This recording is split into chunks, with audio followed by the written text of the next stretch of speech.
In this video, I'll show you our trip to Istanbul and its marvelous area called Balat, and share with you my tips on how to use travel as therapy to boost your mood.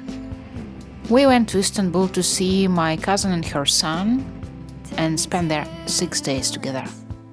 Istanbul is less than 400 kilometers away from our place in Bulgaria, and there is a night train. I was twice in Istanbul before and loved the city, so I was looking forward to this trip. For me, traveling is not just about seeing things, checking out locations or places of interest. It's about observing, exploring, and letting it change you. Traveling outgrows its motives. It soon proves sufficient in itself. You think you are making a trip, but soon it is making you, or unmaking you, said Nicolas Bouvier, a Swiss traveler, writer and photographer in his classics, The Way of the World. I completely agree with him.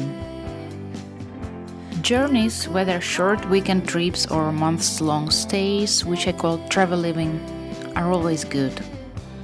I always prefer the last one, but even short journeys are better than nothing for me.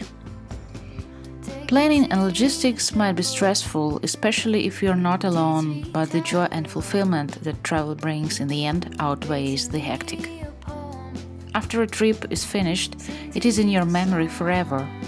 It's a precious experience that you can integrate into your life and take the most out of it to boost your mood, to lift up your spirit, and even get out of a depressed state. Here I collected several tips on how to reduce planning stress and make the most out of your trip to inspire you and make you happier.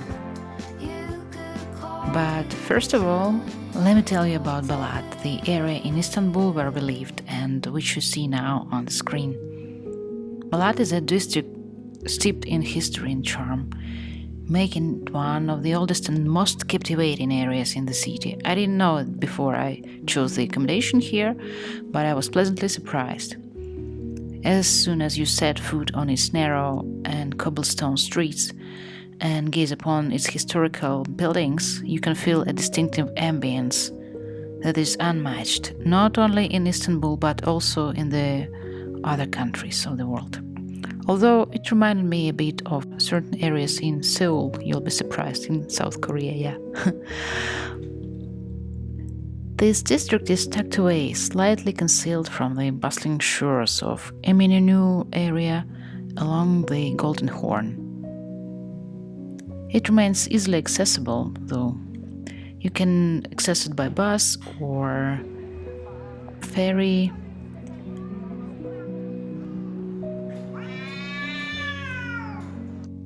One of the most iconic features of Balat is its vibrant collection of houses that adorn the sloping cobbled streets. Most of these houses have stood here for over 50 years, and some are even more than 100 or about 200 years old.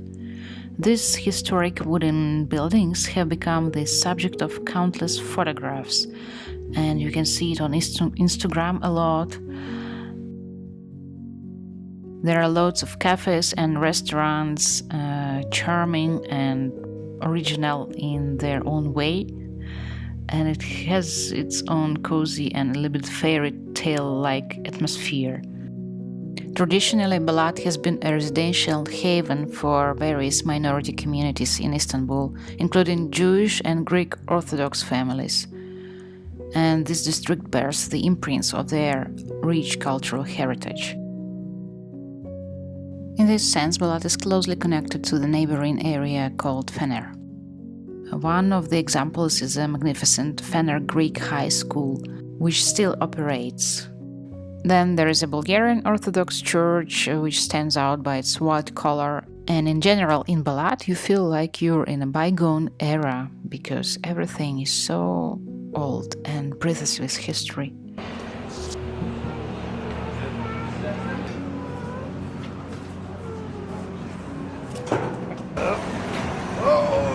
Садись. Speak English? Yeah. You can try.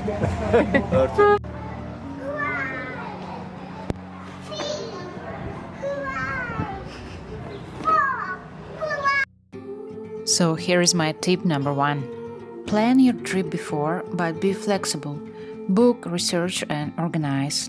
Take enough, but don't overload yourself if you're down and stressed. Plan just the basics. No need to make a step-by-step guide for every day of your trip if you don't want to do it. Just let it go, take some basic information with you, and you will always have internet in your phone or computer to check out some information if you'll need it later. But if you don't feel like planning your every step, just let it go. It's your favorite, huh?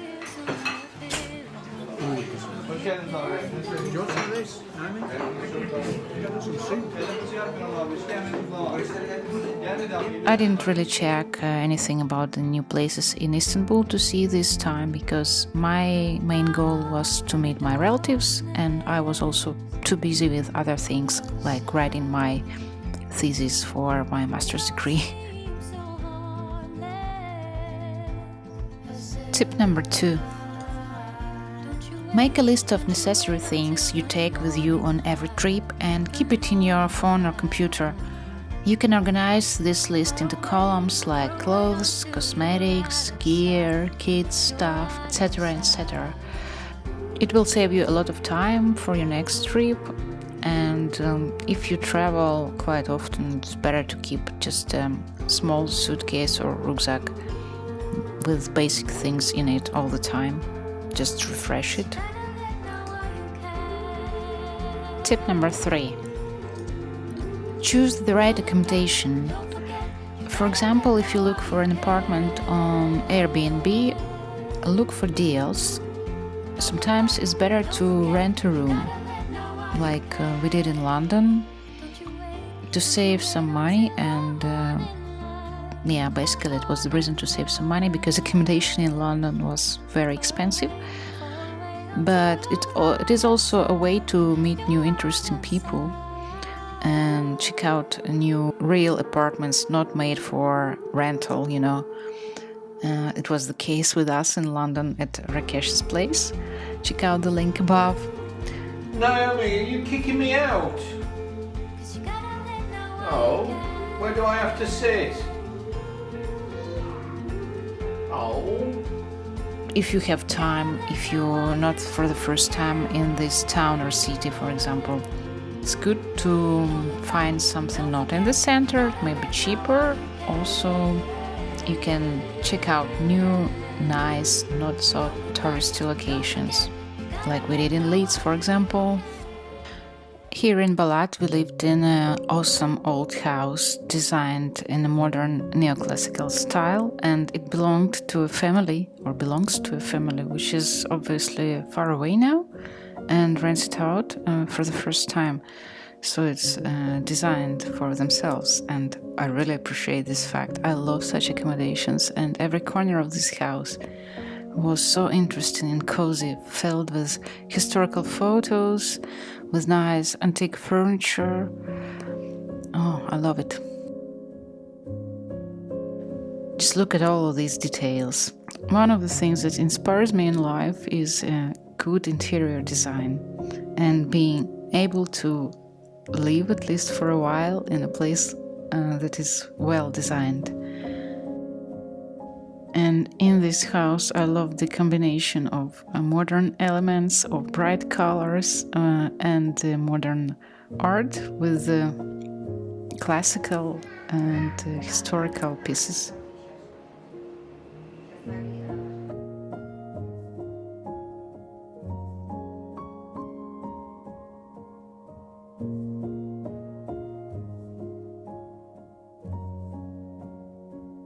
We could hear muezzin calls to prayer regularly in this apartment because there was a mosque nearby, but it didn't bother us. It added to authenticity of the place.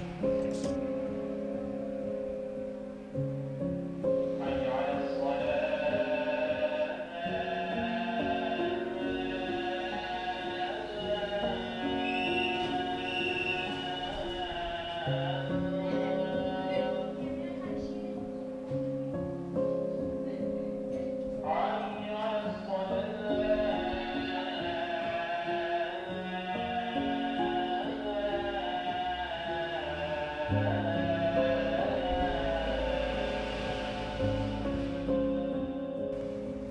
you seen the gaze on this one?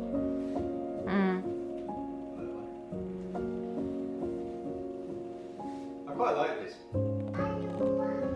Упал, а кто упал? Не, ничего не упало. Вот сковородочка сейчас должна нагреться. Мы включим вентилятор и свет. О, теперь нам будет прекрасно. Булочки у меня разбились. Комочки. Ничего, да, говорим? Ничего, сейчас масло приготовим, чтобы нам...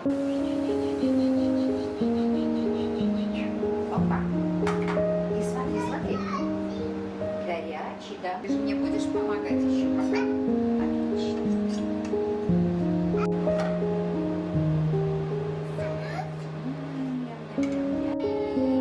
Опа! Смотри. И еще один. Это чей? Давай намазываем. Держи ручкой. Держи ручкой. Намазываем клинчик.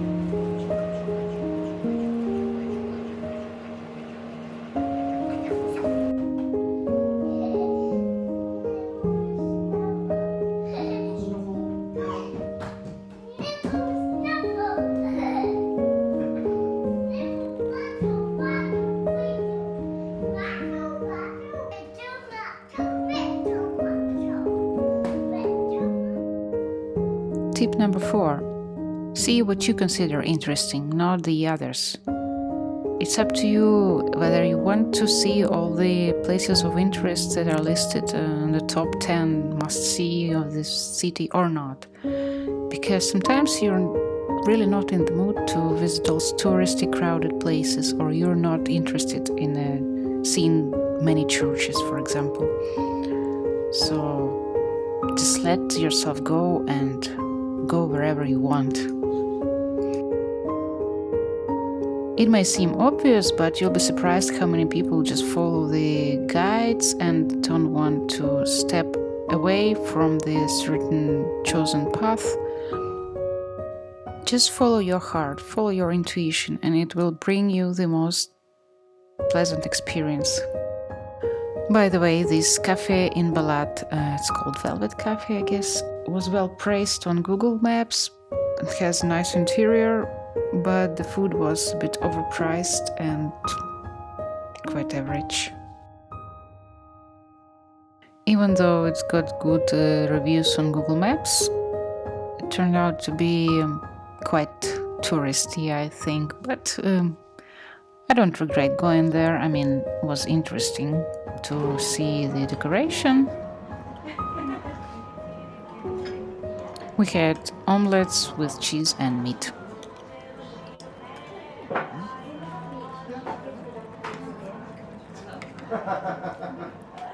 Tip number 5. Make notes or sketches, take pictures and videos.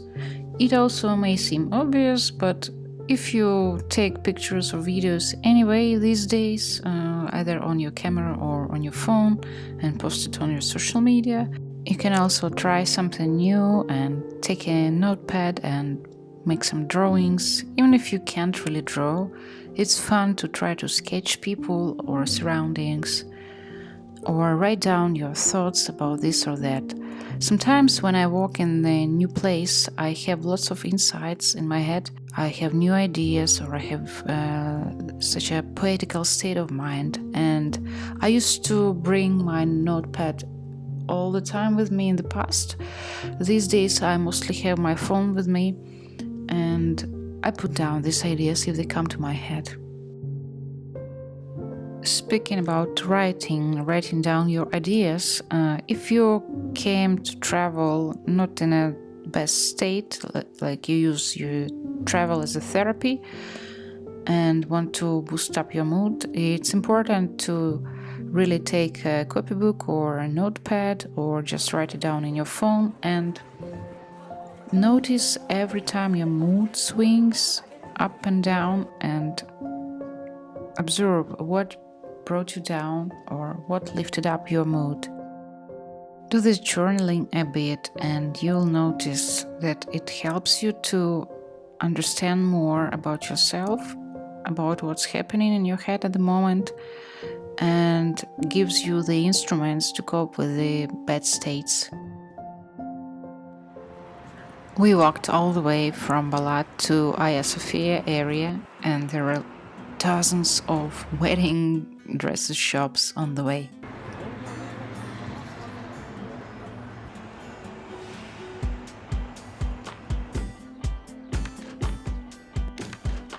They say you cannot escape yourself when you're traveling.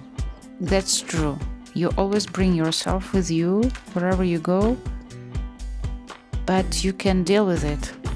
People often try to get distracted by events, by different things, by tours, by speaking to other people about nothing, But in the end, if they are not attentive to their real needs, they may get depressed even more.